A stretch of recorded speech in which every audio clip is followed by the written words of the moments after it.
নিজের ফেসবুক প্রোফাইলের ছবি লাল করেছেন বৈষম্যবিরোধী ছাত্র আন্দোলনের অন্যতম সমন্বয়ক হাসনাত আব্দুল্লাহ। সোমবার 11 নভেম্বর রাত 10:52 প্রোফাইল পিকচার পরিবর্তন করে তিনি লেখেন, শেষ হয়নি যুদ্ধ। বশির ফারুকীকে উপদেষ্টা করার প্রতিবাদ সভা থেকে গ্রেফতারের ঘটনায় ক্ষোভ প্রকাশ করেছেন হাসনাত আব্দুল্লাহ।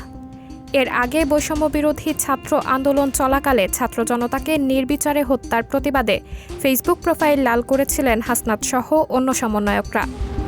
এ সময় আন্দোলনের সমর্থন দেওয়া অসংখ্য মানুষ তাদের প্রোফাইল একইভাবে লাল করেছিলেন। আজ আবার প্রোফাইল পিকচার চেঞ্জ করে হাসনাত লেখেন, সাইদ ওয়াসিম মুগ্ধ, শেষ হয়নি যুদ্ধ।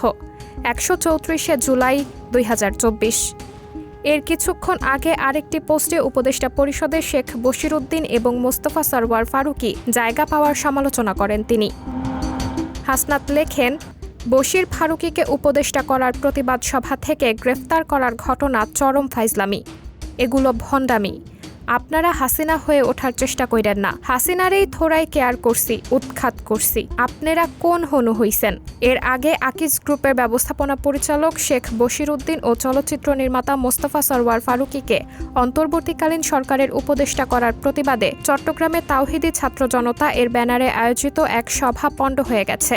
সোমবার এই সভা থেকে 5 জনকে আটক করেছে পুলিশ। সাবরিনা জলিল, সবার কথা।